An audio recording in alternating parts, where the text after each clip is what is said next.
रुश्दी पर हुआ जानलेवा हमला, उनकी किताब द सिनेटिक वर्सेस बनी उनकी जान पर एक बड़ा खतरा। पहले भी कई बार मशहूर लेखक सलमान रुश्दी की किताब द सिनेटिक वर्सेस पर काफी विवाद देखा गया था। काफी देशों में इनकी ये किताब बैन भी कर दी गई थी। केवल यही नहीं, अपने उस उपन्यास को लेकर सलमान रुश्दी को हमेशा ही धमकियों का सामना करना पड़ता रहा है। और अब एक बड़ी खबर सामने आई है कि उन पर एक जानलेवा हमला हुआ है। सलमान रुश्दी न्यूयॉर्क में एक भाषण के दौरान मंच पर मौजूद थे और तभी अचानक उन पर चाकू से जानलेवा हमला कर दिया गया। घटना के बाद माहौल में अफरा तफरी मच गई और घटना का वीडियो सोशल मीडिया पर सामने आ रहा है। आपको बता दें कि सलमान रुश्दी पर अमेरिका के न्यूयॉर्क शहर में एक कार्यक्रम के दौरान मंच पर हमला हुआ तो ईरान भी इस मामले को लेकर सुर्खियों में आ गया। बताया जा रहा है कि इसकी नींव उस धमकी और फतवे से जुड़ी है जब सलमान रुश्दी का विवादित उपन्यास द सिनेटिक वर्सेस प्रकाशित हुआ था। सलमान रुश्दी पर हुए इस जानलेवा हमले के बाद ईरान चर्चाओं में देखा जा रहा है। आपको बता दें कि 75 साल के सलमान रुश्दी को उनके उपन्यास मिडनाइट चिल्ड्रंस के लिए बुकर प्राइज भी मिल चुका है। बुकर प्राइज जीतने के बाद सलमान रुश्दी का एक और उपन्यास आया जिसका नाम था द सिनेटिक वर्सेस, और इस उपन्यास के आने के बाद बहुत विवाद फैला और इस उपन्यास को लेकर जनता में और कई देशों में बहुत खलबली भी मची थी। आपको बता दें कि अमेरिका के न्यूयॉर्क शहर में शुक्रवार को एक कार्यक्रम के दौरान अंग्रेजी भाषा के मशहूर लेखक सलमान रुश्दी पर एक व्यक्ति ने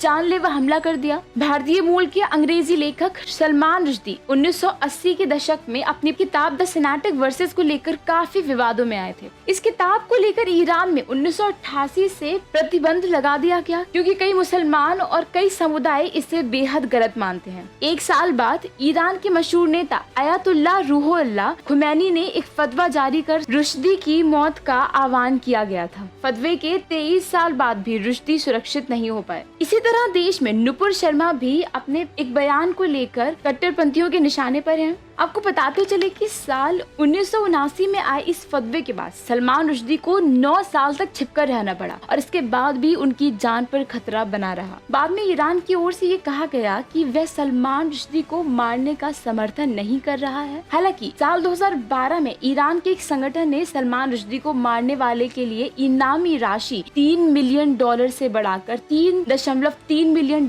करने का भी ऐलान कर दिया था। तो आपको बताते हैं कि आखिर क्या है इस किताब पर फैला पूरा विवाद। दरअसल सलमान रुश्दी के चौथे उपन्यास द सिनेटिक वर्सेस की खरीद और बिक्री पर भारत समेत कई देशों में बैन लगा दिया गया। सलमान रुश्दी के इस नॉवल में पैगंबर मोहम्मद का अपमान किए जाने का आरोप लगाते हुए बड़ी संख्या में लोग सड़कों पर उतर आए थे और इसका भारी विरोध करने लगे थे। कई देशों में विरोध प्रदर्शन हुए और इस उपन्यास की प्रतियां फूकी गई थी। भारत में भी राजीव गांधी के नेतृत्व वाली सरकार ने इस उपन्यास की खरीद बिक्री पर प्रतिबंध लगा दिया था। कहा तो ये भी जाता है कि अपने इस उपन्यास में सलमान रुश्दी ने मुस्लिम धर्म की एक परंपरा को लेकर लिखा है जिसकी वजह से ये पूरा विवाद मचा हुआ है। ईरान के सबसे बड़े नेता अयातुल्लाह खुमैनी ने सलमान रुश्दी के खिलाफ फतवा जारी किया तो इसके बाद इस उपन्यास का दूसरी भाषाओं में अनुवाद करने वाले भी निशाना बनाए गए। बता दें कि सलमान रुश्दी के इस उपन्यास का जापानी भाषा में अनुवाद करने वाले